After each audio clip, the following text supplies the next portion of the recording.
Hello guys, welcome back again, my beautiful and amazing family. How are you guys doing? It's me, your one and only lady. As you can see, I'm doing well. I hope you guys are doing well as well. It's me, your one and only lady, Global Badges. My people will just still come again. More we can talk the things when they happen for Nigeria. On this platform, as you guys all know, we bring new updates on this platform and we cannot do without the old. So guys, you come to the comment section and always complain that video is old.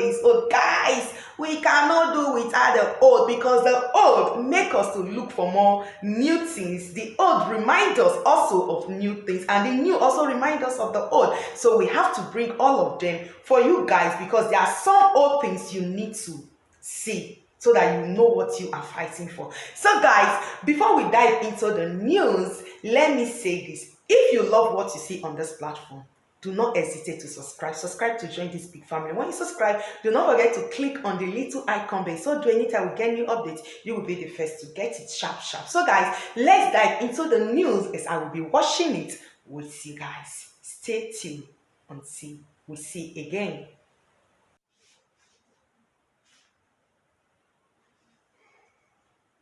My people, we just still come again with another shocking news. This news now, this report is from Abuja.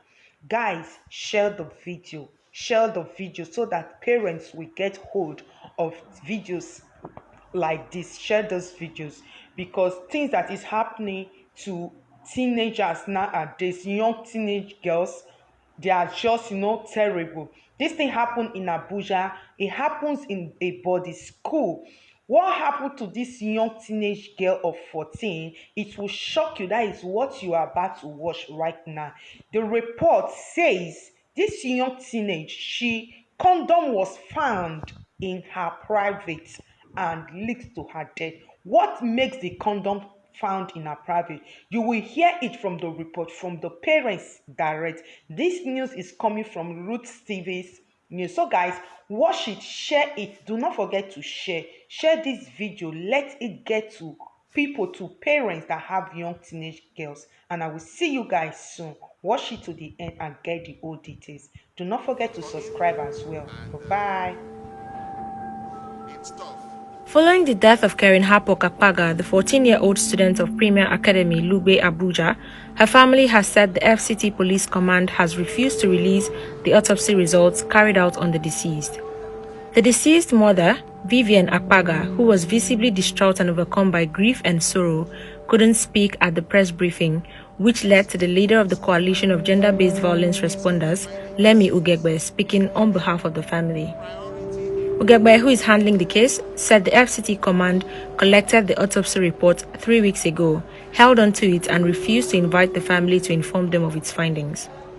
As a result of this act, the family, through its lawyer, wrote a letter to the Commissioner of Police, FCT Command, invoking the Freedom of Information Act to demand a copy of the medical and autopsy report.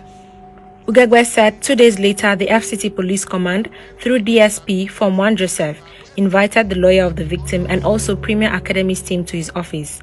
And while they were there, the DCP categorically said they were going to disobey the Freedom of Information request made by the deceased family.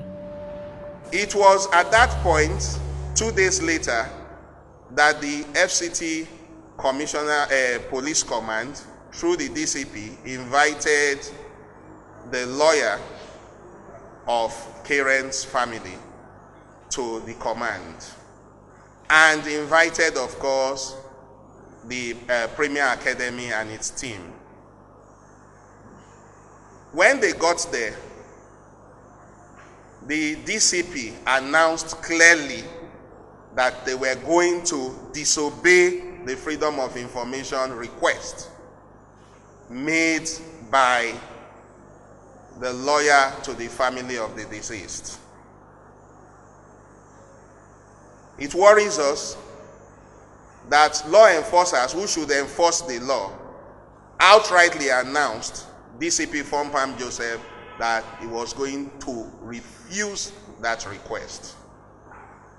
Well, he predicated his refusal on, if we give it to the family, it will jeopardize ongoing investigation. Ugegbe added that the police cannot deny them the autopsy report, as that is the only report that can let them know the cause of the deceased death.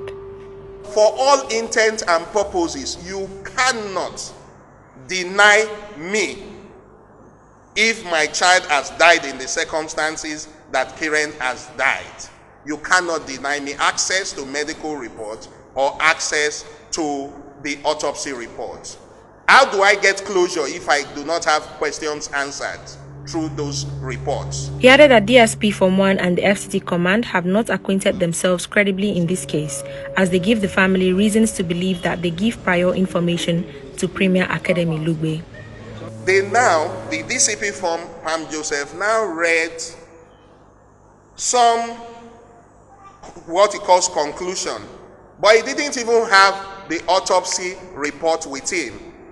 He had coroner inquest. Coroner inquest does not give you any detail. It just goes to cause of death. But it does not tell you these are the things that led to it. So, that is not satisfactory. And why we are worried again is the fact that we have repeatedly, the coalition has said that this CP from Pam Joseph managing this case has not discharged or acquitted himself creditably. The FCT Police Command has not acquitted itself creditably in this case because they give us reasons to believe that they give prior notices, prior information to Premier Academy Lugbe. Ugegbe justified his opinion by saying, "We say this without fear or favor.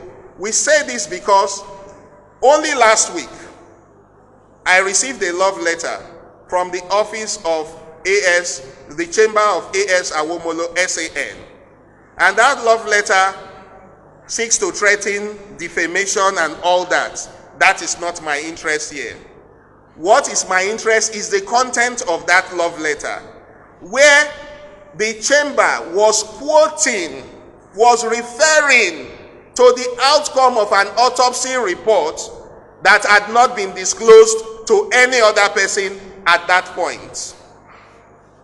The letter, the love letter, was to the point that it was saying that you are saying that the child was raped, blah, blah, blah, while you know that the autopsy report, which is now with the police, does not disclose that condom was in the child, that the child was raped.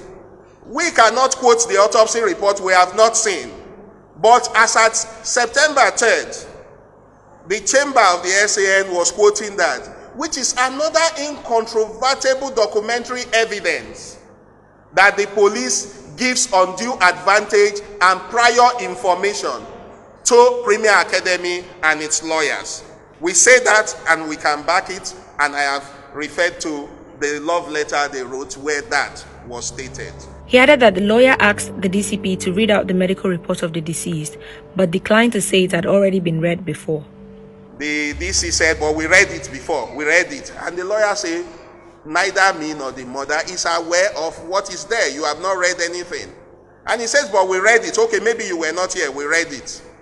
How do you read a medical report that you are hiding from the mother to other parties without the mother or the lawyer being there? Another grounds for us to say the police is biased in this case. Ugegbe added that the police said a DNA test would be conducted on some suspects who haven't been disclosed yet.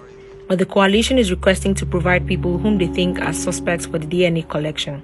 Now, they have come to say to the lawyer that they are going to conduct DNA tests for some people, okay, that are suspects in this matter.